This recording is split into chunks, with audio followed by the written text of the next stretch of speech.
the clock, turns the corner for the win.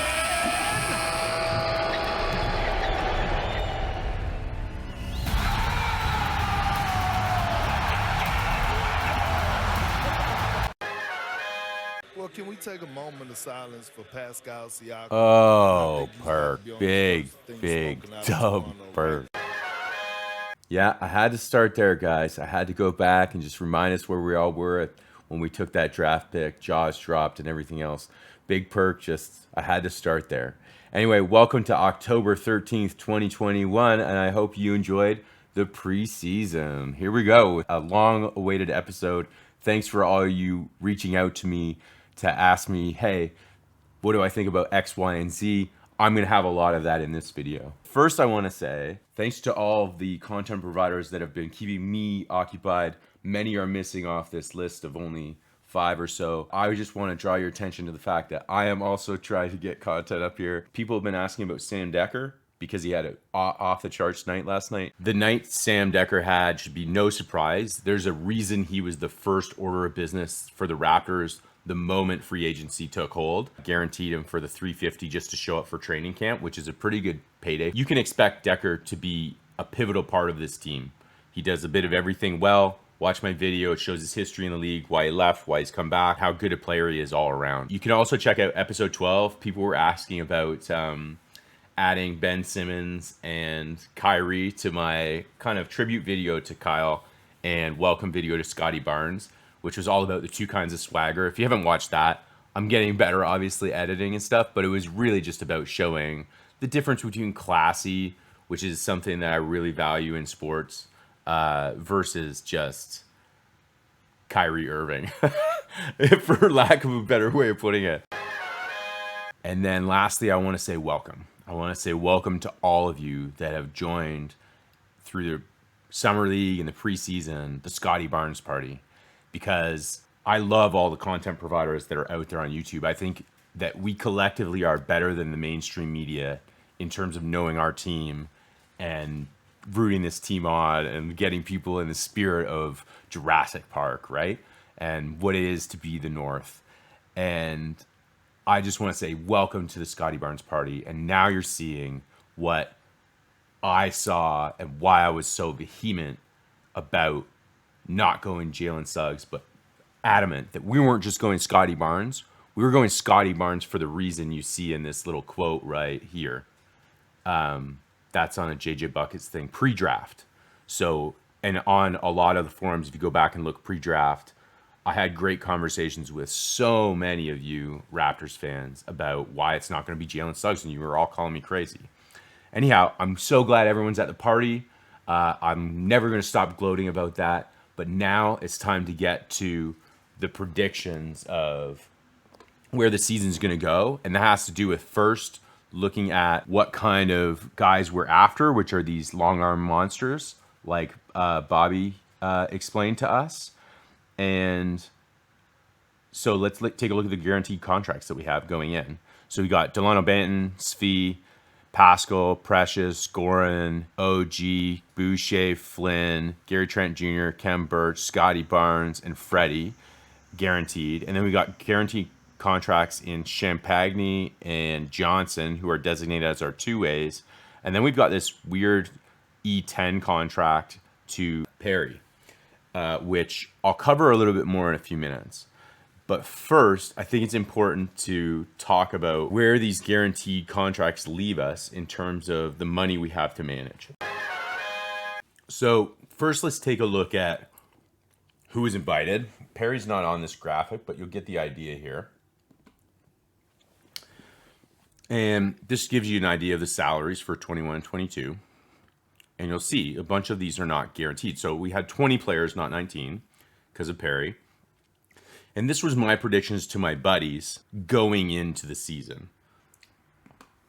I had Dekker, Wainwright, and Gillespie as my 3 horses that I thought would be the guys that we would go with. So here's the guys that were basically having tryouts. And don't feel bad for any of these guys, because as you can see, the moment they show up, they make X amount of money. So Bonga got $200,000 to come and try out for the Raptors this year. Chances are In my opinion, he won't make the team, but he still was super impressive, okay? So he gets 200K. Gillespie, 50K. So many of us not happy with how Gillespie performed up until maybe last night. For good reason. But the problem is, take a look at this. We know we're looking for length. Here you go. Look at the length on Freddie Gillespie's. Number 14 there. 7'5" wing, 6'9". We know he runs the floor well, right? And we know he's disruptive. What are the Raptors trying to do right now? The Raptors are trying to get on the offensive glass and really be disruptive, really cause shit, cause turnovers. You'll notice that the Raptors, instead of even just rebounding, they're just tipping the ball up on offense and defense. We're just tipping the ball up, giving it back to ourselves. It's like when my son and I take a party balloon and keep it in the air and count our record. Like the more you tip it, the higher the odds of the Raptors getting it in the end, because some of the other team is shorter, whereas all of our team is like athletic, try-hard guys that have length and height. It's like literally a good strategy. And the other night, Nick Nurse was talking to the media. Media was like, hey, you let up a couple really easy dunks. And his response was, yeah, so they got 2 points and it looked like a really bad dunk, but we got 8 points because we're crashing the glass to their 2. So it's a strategy that we're trying to run here. The point is, I don't think you're going to see Bonga or Gillespie go anywhere other than maybe Mississauga. I think you're going to see them signing E10s, and I think you're going to see Ish, Sam Decker, and Utah fill these last spots. So replace number 14 Gillespie with Utah. But I'm fairly certain they're all staying. I think they're in love with the system. They're in love with their potential. They're in love with the next man up thing. They're in love with the everybody's got to eat. I think it's a really exciting time to be playing basketball in Toronto. Isn't it, though? Positionlessness of the NBA now. I don't think you can have too many, these big two-way wings. Let's have all 5 guys look like him and OG and Pascal and all that. I wouldn't be shocked if we saw all these guys playing within the system on E10s. So last year, the Heat ran a whole bunch of players and signed them to E10s. E10s are interesting. Here's what they are. So if you look at the last paragraph, basically what it allows a team to do is invite a player to training camp, but then control their G League rights. So what we're able to do is sign players like Perry to the G League, and not just Perry, not just our two-way players. We can run a bit of a roster. We can spend more money as an ownership group and put our G League team with similar players in terms of stature, length, height to our NBA roster. What does that allow us to do? Everyone's like, oh, Raptors player development. We're going to turn Perry into the next star. Well, okay, maybe. But all we're actually trying to do is we're trying to make the G League team, the 905, able to emulate the NBA team so that we can not just develop players, but we can develop plays, tactics, schemes, things that we can run. And the only way to do that is to have similar players to run those schemes with. But if there's one thing that I'm saying here today that's not being said elsewhere, the G League is morphing. The 905 is morphing. It's not just player development anymore. It's these E10 contracts. It's that when we make these opening day predictions, we think we have only 15 spots plus 2 two-way players, but the reality is E10 contracts have changed everything. The Heat used them last year.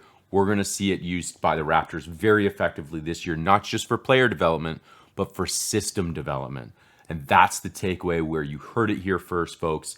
That is my prediction for opening day. Doesn't matter what combination of players, although if I got to say it out loud, I'm going to go with Ish, Utah, and Decker. And I think that was kind of the Raptors' plan the whole time anyway. Remember, it's all about winning that Larry, guys. Be well. Kawhi, are you seriously going to hog all those chips? I don't even know where you're sitting at. That's bullshit, Kawhi. Your laugh is stupid. This is Chef's Kiss approved. Mwah!